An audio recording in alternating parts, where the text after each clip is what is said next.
الحمدللہ رب العالمین والصلاة والسلام علی محمد الامین۔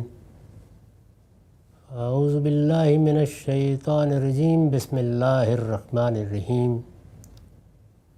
خواتین و حضرات، ہم سورہ ہود کی آیت 76 سے درس کی ابتدا کر رہے ہیں۔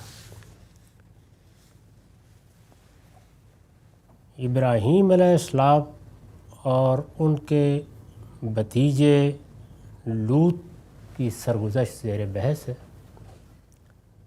سیاق وہی ہے کہ اللہ تعالیٰ کے پیغمبر جس عدالت کی خبر دیتے ہیں وہ دنیا میں جس طرح سے برپا ہوئی اس کی تاریخ سے استدلال کیا جا رہا ہے۔ اس سرگزشت کا ایک حصہ ہم پڑھ چکے ہیں۔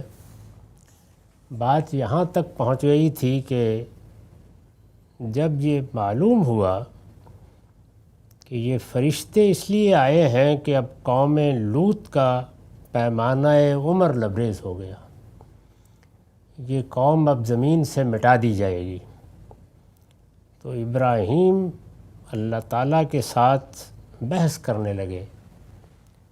اور وہ بحث کیا تھی، اس میں انہوں نے کیا کہا، اللہ تعالیٰ نے کیا جواب دیا، اس کی تفصیلات میں بائبل سے پچھلی نشست میں آپ کے سامنے رکھ چکا ہوں۔ اس کے بعد ارشاد ہوا، یا ابراہیم اعرض عن ھذا انہ قد جاء امر ربک وانہم آتیہم عذاب غیر مردود۔ ابراہیم اب یہ بحث چھوڑو، یعنی اس کا وقت گزر گیا۔ ابراہیم یہ بحث چھوڑو، تمہارے پروردگار کا حکم ہو چکا ہے۔ پروردگار کا حکم ہو چکا ہے تو اس کا مطلب یہ ہے کہ اب یہاں کوئی دو چار لوگ بھی ایسے نہیں ہیں جن کے ایمان کا انتظار کیا جائے۔ یہ معلوم ہے کہ وہ لوگ جو دل سے ایمان لا چکے ہوں یا دل سے مائل ہو چکے ہوں، اللہ تعالیٰ اس دینونت کے موقع پر ان کی بھی رعایت فرماتے ہیں۔ اور یہ بات ہمیں رسول اللہ صلی اللہ علیہ وسلم کی سرگزشت سے معلوم ہو جاتی ہے کہ جب حدیبیہ کے موقع پر آپ کو حکم دیا جاتا ہے کہ واپس چلے جائیں، اس کے باوجود واپس چلے جائیں کہ یہ زیادتی کر رہے ہیں، وہ لوگ جو عمرے کے لیے آئے تھے ان کے لیے انہوں نے حرم کا راستہ بند کر دیا ہے، اور مسلمان اس پوزیشن میں ہیں کہ تلواروں کے زور سے یہ راستہ کھلوا دیں لیکن واپس چلے جائیں۔ تو یہ چیز جب لوگوں کے لیے بہت باعث تعجب ہوئی تو قرآن نے پھر راستے میں، واپسی کے راستے میں اس کا جواب دیا اور یہ کہا کہ تم نہیں جانتے ہو، اللہ جانتا ہے کہ وہاں مکے میں ایسے بہت سے لوگ تھے جو بظاہر منکر نظر آ رہے تھے، حقیقت میں ایمان لا چکے تھے۔ ہم ان کو موقع دیں گے کہ وہ اپنے ایمان کا اظہار کر چکے، تو اس لیے ہم نے اپنے پیغمبر کو ہدایت کی کہ وہ واپس چلے جائیں۔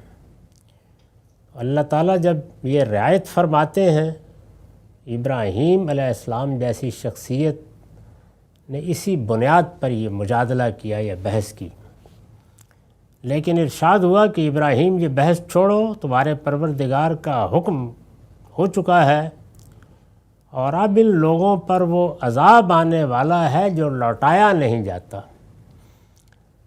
یعنی جو تنبیہات کی نوعیت کی چیزیں ہوتی ہیں، زلزلے، طوفان، ان میں ہمیشہ ملحوظ رکھنا چاہیے کہ یہ اس اصول پر نہیں آتے کہ یہ ایمان والے ہیں، یہ منکرین ہیں، یہ نیکوکار ہیں، یہ بدکار ہیں۔ یہ تو اسی اصول پر آتے ہیں جس اصول پر یہ دنیا بنائی گئی ہے، یعنی امتحان کے اصول پر، اور اس میں اچھے برے سب ان کی زد میں آ جاتے ہیں۔ یہ تنبیہات ہوتی ہیں، یہ دعا سے ٹالی جا سکتی ہیں، تدبیر سے ٹالی جا سکتی ہیں، صحیح رویے سے ٹالی جا سکتی ہیں، لیکن وہ عذاب جو اللہ تعالیٰ کی طرف سے آخری فیصلے کے طور پر آتا ہے اور رسولوں کی بعثت کے بعد آتا رہا ہے، اس کے بارے میں فرمایا کہ یہ وہ عذاب ہے جو عذاب غیر مردود، جو ٹالا نہیں جا سکتا۔ اس کا فیصلہ ہونے سے پہلے جو کچھ رعایت ہو سکتی ہے وہ ہو چکی، جب یہ آئے گا تو پھر یہ ڈیرے ڈال دے گا، یہ آخری انجام تک پہنچا کے ختم ہوتا ہے، اس کو ٹالا نہیں جا سکتا۔ وَلَمَّا جَاءَتْ رُسُلُنَا لُوطًا سِیَّ بِهِمْ وَضَاقَ بِهِمْ ذَرْعًا وَقَالَ هَٰذَا يَوْمٌ عَسِیرٌ۔ اس کے بعد جب ہمارے فرشتے لوط کے پاس پہنچے تو ان کے آنے سے وہ بہت رنجیدہ اور دل تنگ ہوا اور کہنے لگا کہ یہ تو بڑی مصیبت کا دن ہے۔ اس سے پیچھے جو فرمایا تھا کہ جب کسی قوم کا پیمانہ عمر لبریز ہو جاتا ہے، حجت پوری ہو جاتی ہے، اللہ تعالیٰ عذاب کا فیصلہ سنا دیتے ہیں، تو یہ عذاب پھر ٹالا نہیں جا سکتا۔ اس پر میں نے وضاحت کی ہے، ہم پیچھے بیان کر چکے ہیں کہ رسولوں کی طرف سے اتمام حجت کے بعد جو عذاب آتا ہے اس کی نوعیت یہی ہوتی ہے، وہ جب ایک مرتبہ آ جاتا ہے تو اسی وقت جاتا ہے جب کچھ باقی نہیں رہتا، خاتمہ کر کے جاتا ہے۔ یہ اب فرشتے وہاں سے جہاں ابراہیم علیہ السلام کے ساتھ یہ گفتگو ہو رہی ہے نکلے ہیں اور لوط علیہ السلام کے پاس پہنچ گئے۔ اس پر میں نے حاشیہ لکھا ہے کہ حضرت لوط سیدنا ابراہیم علیہ السلام کے بھتیجے تھے۔ ان کی قوم اس علاقے میں رہتی تھی جو شام کے جنوب میں عراق و فلسطین کے درمیان واقع ہے اور آج کل شرق اردن کہلاتا ہے۔ یہ علاقہ تھا لوط علیہ السلام کی قوم کا۔ بائبل میں ان کے سب سے بڑے شہر کا نام سدوم بتایا گیا ہے۔ لوط علیہ السلام کا تعلق اس قوم کے ساتھ وہی تھا جو حضرت موسیٰ کا قوم فرعون کے ساتھ تھا۔ قرآن کے دوسرے مقامات میں ان کی بیوی کا ذکر جس اسلوب میں ہوا ہے اس سے اشارہ نکلتا ہے کہ ان کی شادی اسی قوم کے اندر ہوئی تھی اور اس لحاظ سے وہ انہی کے ایک فرد بن چکے تھے۔ اسماعیل علیہ السلام کے ساتھ بھی یہی معاملہ ہوا، ان کی شادی بھی بنی جرہم میں ہوئی اور اس کے نتیجے میں وہ بھی گویا ان کی قوم بن گئے۔ اسی قوم پر انہوں نے حجت پوری کی، اللہ تعالیٰ نے ان سب لوگوں کو یہ توفیق دی کہ وہ ایمان لے آئے۔ قوم یونس پوری کی پوری ایمان لے آئی، یہاں تک کہ بادشاہ بھی ٹاٹ کے کپڑے پہن کر توبہ استغفار کے لیے شہر سے باہر نکل آیا۔ سیدنا موسیٰ علیہ السلام کی پوری قوم آپ پر ایمان لے آئی، اس کے باوجود کہ اس میں قارون جیسے لوگ بھی تھے، لیکن بحیثیت مجموعی انہوں نے مان لیا کہ آپ اللہ کے پیغمبر ہیں اور ہم آپ کو مانتے ہیں۔ غلطیاں کوتاہیاں جو بعد میں انہوں نے کیں اور اپنی تربیت میں کمی کی وجہ سے جو معاملات ہوئے وہ ایک الگ داستان ہے، لیکن مان لیا سب لوگوں نے۔ یہاں پر بھی وہی رشتہ ہے، وہی تعلق ہے، لیکن اس قوم میں کوئی بھی ماننے کے لیے تیار نہیں ہوا۔ تو اس لیے نہ نگاہ مرد مومن سے تقدیریں بدلتی ہیں، یہ محض شاعری ہے۔ بڑے سے بڑے پیغمبروں کے ساتھ بھی یہ معاملہ ہوا ہے، وہ اپنے بیٹے کی تقدیر، اپنی بیوی کی تقدیر بھی نہیں بدل سکے۔ اللہ تعالیٰ نے تقدیر بدلنے کا جو قانون قرآن میں بیان کیا ہے، یعنی ہدایت اور ضلالت کے معاملے میں، اس کا داعیہ اندر سے ہونا چاہیے، یعنی دعوت سے، انذار سے، خبردار کرنے سے آدمی کے باطن کو بیدار ہونا چاہیے، اور وہ اگر بیدار ہو کر اپنے نور فطرت کی قدر کے لیے تیار ہو جاتا ہے تو پھر اللہ تعالیٰ کی توفیق ہی توفیق ہوتی ہے۔ یہ بات بھی قرآن مجید نے باقاعدہ قسم واضح کر دی ہے کہ اللہ کی ہدایت کی طلب کی دعا کبھی رد نہیں کی جاتی، یہ ہمیشہ قبول ہوتی ہے۔ یعنی باقی دعائیں تو اللہ تعالیٰ اپنی حکمت کے تحت مؤخر بھی کر دیتا ہے، لیکن یہ اس کا وعدہ ہے جب بھی ہدایت کی راہ میں جدوجہد کی جائے گی یا ہدایت کے تقاضے پورے کرنے کے لیے جدوجہد کی جائے گی تو لَنَهْدِيَنَّهُمْ سُبُلَنَا، اللہ کا وعدہ ہے۔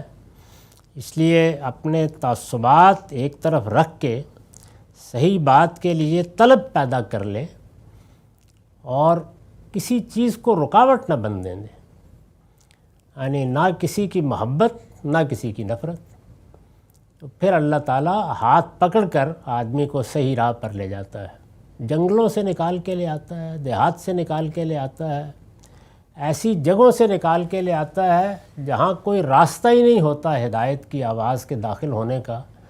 لیکن یہ صالحین کا تجربہ ہے اور میری تو اپنی پوری زندگی کا تجربہ ہے۔ یہ ہو ہی نہیں سکتا کہ ہم وہ اہدنا الصراط المستقیم کی دعا دل سے کریں اور اس کے تقاضے پورے کر دیں اور وہ رد کر دی جائے، یہ نہیں ہو سکتا۔ تو اللہ تعالیٰ کا قانون یہ ہے، اس لیے اس قانون کے مطابق ہدایت ملتی ہے۔ باقی یہ کہ فلاں کی توجہ ہو گئی اور یہ ہو گیا، اس سے آدمی اپنے ذہنی توازن کو تو کھو سکتا ہے، لیکن یہ کہ وہ ہدایت پالے اس کا کوئی امکان نہیں ہوتا۔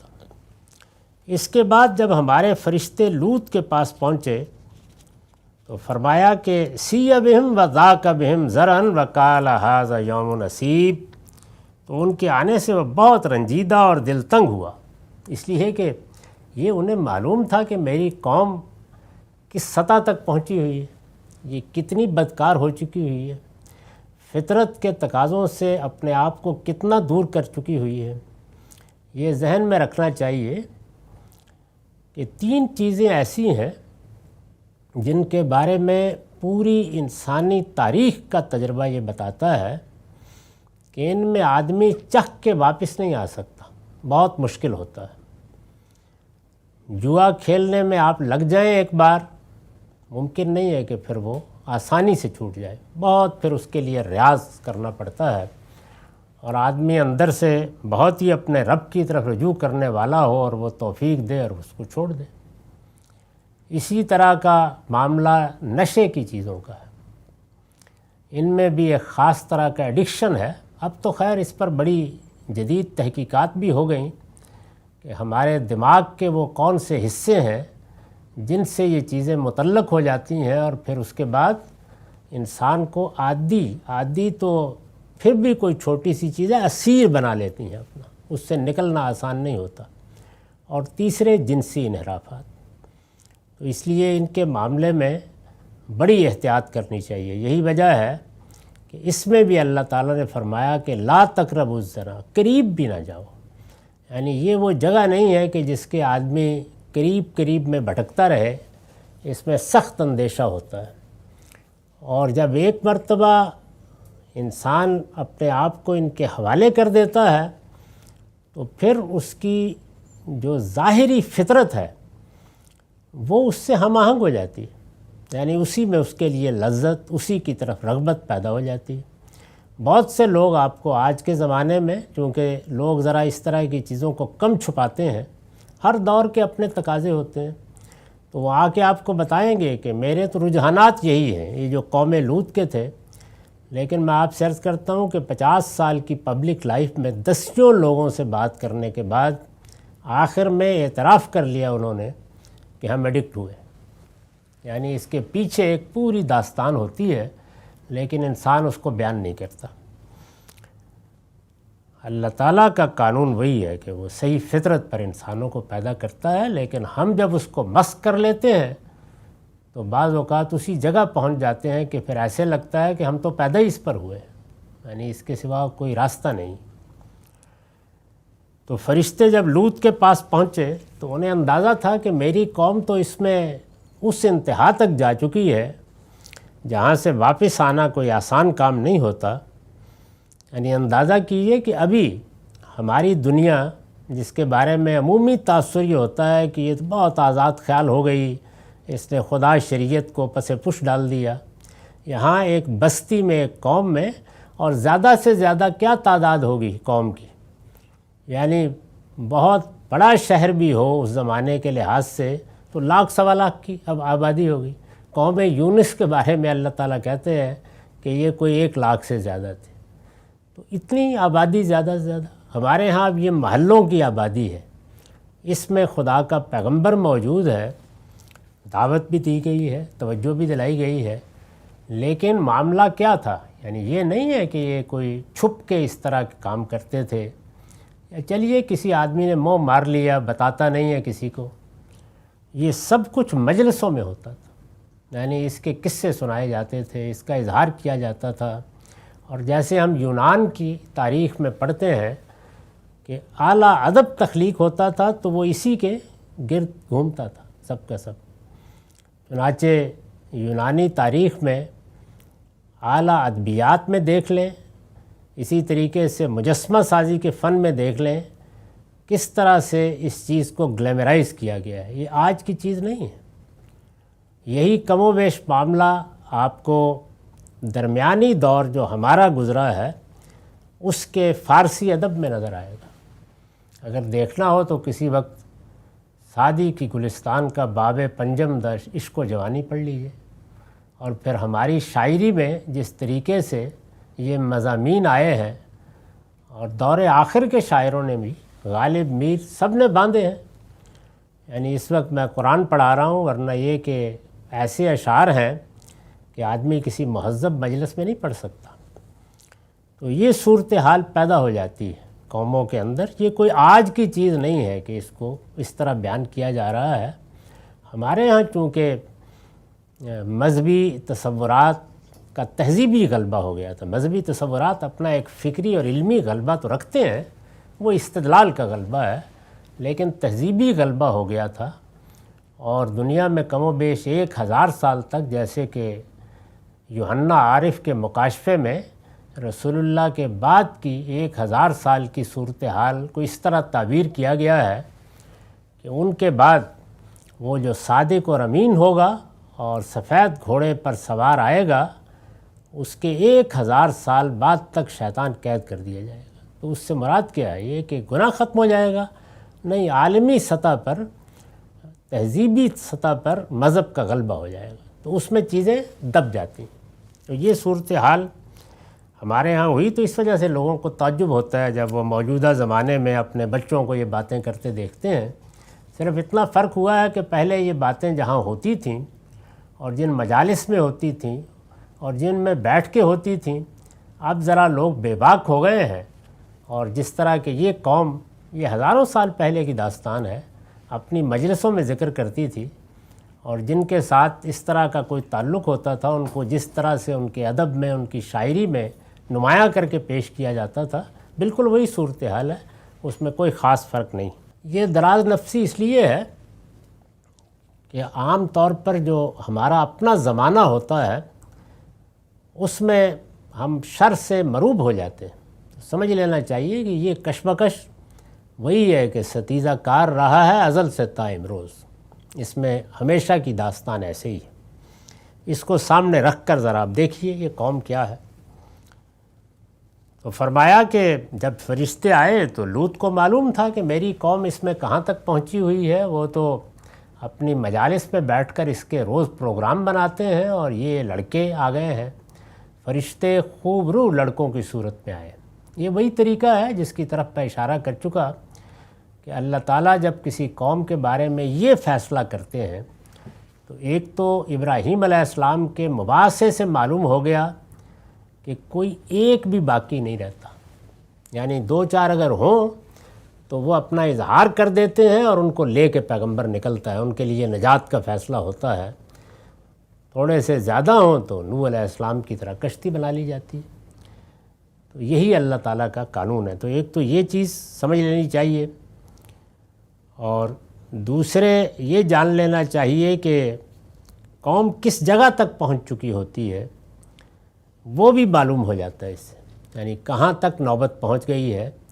اور پھر ایک نگاہ اس قانون پر بھی ڈال لیجئے کہ کیسے مہلت پر مہلت دی جاتی ہے، یعنی بار بار موقع دیا جاتا ہے اس کے بعد پھر اللہ تعالیٰ پکڑتے ہیں، اور پیچھے جیسے کہ بتا دیا کہ پھر جب وہ فیصلہ آ جاتا ہے تو وہ عذاب غیر مردود ہوتا ہے، اسے ٹالا نہیں جا سکتا، وہ پھر ڈیرے ڈالتا ہے آگے۔ تو وہ بہت رنجیدہ اور دل تنگ ہوئے، اور انہوں نے خیال کیا کہ یہ کیا میرے ساتھ ہونے والا ہے، میری قوم کے ساتھ کیا ہونے والا ہے، یہ میرے مہمان ہیں، آ گئے ہیں، تو اب تو ان کی جس طرح کی قوم بن چکی ہے حفاظت بھی بہت مشکل ہوگی۔ کہنے لگا کہ یہ تو بڑی مصیبت کا دن ہے، یعنی وہ پکار اٹھے اور انہوں نے کہا کہ ھذا یوم عصیب، یہ بڑی مصیبت آ گئی، یعنی میں تو کوئی اپنا بڑا قبیلہ بھی نہیں رکھتا کہ جو میرے ساتھ کھڑا ہو جائے، میں اپنے مہمانوں کی حفاظت بھی نہیں کر سکوں، یعنی کوئی نہیں اس کا لحاظ کرے گا۔ وجاءہ قومہ یہرعون الیہ، اس کی قوم کے لوگ یہ دیکھ کر کے خوبرو لڑکے آئے ہیں، یہ دوسری جگہ قرآن نے وضاحت کر دی ہے، اس لیے میں نے یہاں اس کا اظہار کر دیا ہے۔ اس کی قوم کے لوگ یہ دیکھ کر کے خوبرو لڑکے آئے ہیں، بے اختیار دوڑتے ہوئے اس کے پاس آ پہنچے۔ اس سے اندازہ کر لیجئے کہ معاملہ کہاں جا چکا ہے۔ قرآن کہتا ہے کہ وَبِن قَبْلُ كَانُوا يَعْمَلُونَ السَّيِّئَاتِ، یعنی یہ کوئی اس وقت کا انوکھا واقعہ نہیں تھا، پہلے سے وہ ایسی ہی بدکاریوں کے خوگر تھے، یعنی ان کے ہاں یہ چیز معمول بن چکی تھی، وہ اسی طرح ایسے ہی برہنہ طریقے پر، ایسے ہی اظہار کر کے، ایسے ہی مجلسوں میں مطالبے کر کے، ایسے ہی لوگوں کے سامنے یہ کہہ کر ان بدکاریوں کا ارتکاب کرتے تھے۔ نوبت یہاں تک پہنچ چکی تھی، تو بے اختیار دوڑتے ہوئے اس کے پاس آ پہنچے۔ یہ میں بھی تفصیل کر چکا ہوں کہ یہ ایڈکشن کس نوعیت کا ہوتا ہے، یہ کس طرح اعصاب پر اور دماغ پر اثر انداز ہو جاتا ہے، اور پھر کیسے آدمی اپنے آپ سے بھی جھوٹ بولتا ہے کہ میں شاید پیدا ہی اس طریقے سے کیا گیا ہوں۔ تو یہ صورت ہو چکی تھی، پہلے سے وہ ایسی بدکاریوں کے خوگر تھے۔ قال یا قوم، اس موقع کے اوپر وہ شریف النفس انسان جو اللہ کا پیغمبر ہے، اس کے لیے بڑا مسئلہ یہ پیدا ہو گیا۔ اس تو بھی معلوم بھی نہیں کہ یہ کیا صورتحال ہے، مہمان آئے خوبرو لڑکوں کی صورت میں ہے، تو اس کے لیے یہ مسئلہ پیدا ہو گیا ہے کہ اب میں کیا کروں، کس طریقے سے ان کی حفاظت کروں، قوم باہر ہنگامہ کر رہی ہے۔ تو اس موقع کے اوپر قرآن مجید نے ظاہر ہے انہوں نے پہلے بات کی ہوگی، کچھ توجہ دلائی ہوگی، اب کسی طرح بھی وہ ماننے کے لیے تیار نہیں ہوئے، تو گویا درد دل کے ساتھ انہوں نے آخر میں وہ بات کہی ہے کہ جس کو پڑھتے ہوئے بھی رونگٹے کھڑے ہو جاتے ہیں۔ انہوں نے کہا یا قوم ہؤلاء بناتی ہن اطہر لکم فاتقوا اللہ ولا تخزونی فی ضیفی۔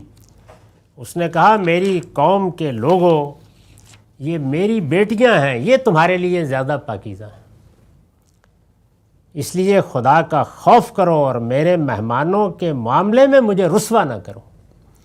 یہ آپ جانتے ہیں کہ جو قبائلی زندگی ہے اس میں مہمان نوازی، کسی کا آ کے پناہ لینا، یہ کیسے جان مال آبرو دے کر بھی لوگ اس کی حفاظت کرتے ہیں، کیا جذبات ہوتے ہیں۔ اس پر میں نے لکھا ہے کہ آگے کی آیتوں سے صاف مترشح ہوتا ہے کہ فرشتے نہایت خوبرو اور نوخیز لڑکوں کی صورت میں آئے تھے۔ حضرت لوط جانتے تھے کہ ان کی قوم اس معاملے میں کیسی بد کردار اور کتنی بے حیا ہو چکی ہے، یہی سبب تھا کہ ان کو دیکھ کر وہ سخت پریشان ہو گئے۔ تو یہ جو انہوں نے فرمایا کہ یہ میری بیٹیاں ہیں، یہ تمہارے لیے زیادہ پاکیزہ ہیں، اس لیے خدا کا خوف کرو، اس پر حاشیہ ہے لوط علیہ السلام کی طرف سے یہ ان اوباشوں کے لیے کیا کوئی پیشکش تھی؟ یعنی انہوں نے یہ کہا کہ لڑکوں کو چھوڑ دو اور میری بیٹیوں کو لے جاؤ۔ استاذ امام لکھتے ہیں یہ پیشکش نہیں، بلکہ اپنی قوم کے ضمیر کو جگانے اور جھنجھوڑنے کے لیے گویا حضرت لوط کی آخری بے تابانہ فریاد تھی کہ وہ سوچیں کہ ایک اللہ کا بندہ یہ ہے جو اپنے مہمانوں کی عزت کے معاملے میں اتنا حساس ہے کہ اس کے لیے اپنی عزیز سے عزیز شے کو قربان کرنے پر تیار ہے۔ یعنی بعض موقعوں کے اوپر جو ہم اس طرح کی انتہائی بات کہتے ہیں تو وہ دوسرے کے ضمیر کو جگانے کے لیے ہوتی ہے، نہ کہ کوئی پیشکش کرنے کے لیے ہوتی ہے۔ اور ایک ہم ہیں کہ اندھے ہو کر اس کے مہمانوں پر ٹوٹ پڑے ہیں۔ اسی طرح انہوں نے اللہ کا خوف بھی یاد دلایا، اور آخر میں الیس منکم رجل رشید، یعنی تمہارے اندر کوئی بھلا آدمی نہیں ہے، کہہ کر گویا پوری طرح ان پر حجت تمام کر دی۔ اس لیے کہ کسی کے اندر اگر رائی برابر بھی حق کی حمیت و حمایت کا احساس ہوتا تو اس فکرے کے بعد تو اس کو ضرور حرکت میں آ جانا تھا، لیکن جب اس کے بعد بھی کوئی ضمیر بیدار نہیں ہوا تو اس کے صاف معنی یہ ہے کہ کسی کے اندر حصے انسانیت و شرافت سرے سے باقی ہی نہیں رہ گئی تھی۔ یعنی صرف معاملہ اتنا نہیں تھا جیسے کہ ہم نے ابراہیم علیہ السلام کی بحث میں دیکھا، جب وہ اللہ تعالیٰ کے ساتھ مجادلہ کرنے لگے کہ ان میں کسی کے ہاں ایمان کی کوئی رمق باقی نہیں ہے، بلکہ سیرت و کردار کے اعتبار سے بھی، حمیت کے لحاظ سے بھی، شرافت کے آداب کے لحاظ سے بھی اس پستی تک اتر چکے ہیں۔ تو یہ وقت ہے، گویا قرآن نے یہ ساری تصویر اس لیے کھینچی ہے کہ ہم جب فیصلہ سناتے ہیں تو یہ ہو چکا ہوتا ہے۔ تو انہوں نے کہا کہ الیس منکم رجل رشید، کیا تم میں کوئی بھلا آدمی نہیں ہے؟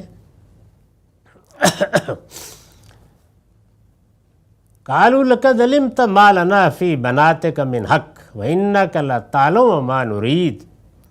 انہوں نے جواب دیا، تمہیں معلوم ہی ہے کہ تمہاری بیٹیوں پر ہمارا کوئی حق نہیں ہے، اور تم اچھی طرح جانتے ہو جو کچھ ہم چاہتے ہیں۔ یہ جواب ملا آگے قوم کی طرف سے۔ اس پر میں نے لکھا ہے مطلب یہ ہے، یعنی یہ جو انہوں نے جملہ کہا ہے کہ تمہاری بیٹیوں پر ہمارا کوئی حق نہیں ہے اور تم اچھی طرح جانتے ہو جو کچھ ہم چاہتے ہیں، وَإِنَّكَ لَتَعْلَمُ مَا نُرِيدُ۔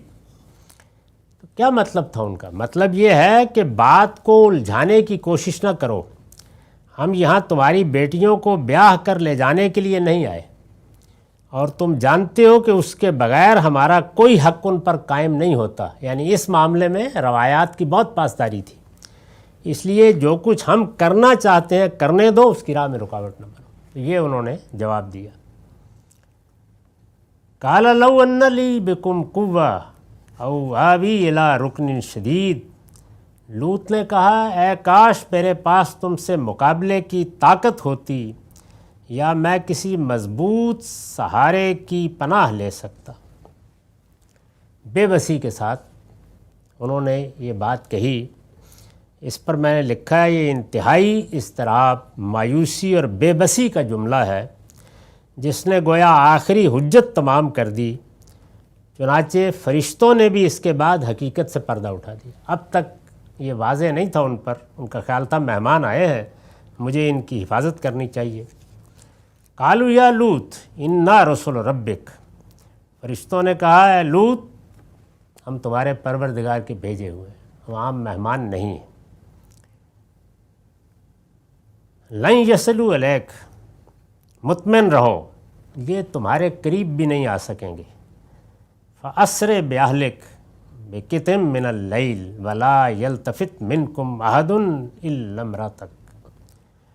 سو اپنے اہل و عیال کو لے کر کچھ رات رہے نکل جاؤ، یعنی آدھی رات میں تم نکل جاؤ گے، تمہارے اہل و عیال بھی تمہارے ساتھ جائیں گے جو تم پر ایمان لا چکے ہیں، اور تم میں سے کوئی پیچھے پلٹ کر نہ دیکھے۔ یعنی یہ بستی اب خدا کے عذاب کی زد میں ہے، اب تم لوگ نکل جاؤ، تمہاری بیوی نہیں، الا امرأتک، بیوی نہیں جائے گی، انہ مصیبھا ما اصابہم، اس لیے کہ اس پر وہی کچھ گزرنے والا ہے جو ان لوگوں پر گزرنا ہے، وہ نہیں بچے گی۔ ان موعدہم الصبح الیس الصبح بقریب، ان پر عذاب کے لیے صبح کا وقت مقرر ہے، تم پریشان کیوں ہوتے ہو، کیا صبح قریب نہیں ہے؟ تو یہ کہہ کے انہوں نے تسلی دی کہ یہ بس آخری رات ہے، اتنی مہلت ہے، اس میں تمہیں جانا ہے، اور جن کو یہاں اب ختم ہو جانا ہے وہ ہمارے لیے چھوڑ دو، ہم تمہارے پروردگار کے بھیجے ہوئے ہیں، ہم کوئی عام مہمان نہیں ہیں۔ یہ سرگزشت بھی جاری ہے، ہمارا وقت ختم ہو گیا۔ اقول قولی ھذا واستغفر اللہ لی ولکم ولسائر المسلمین۔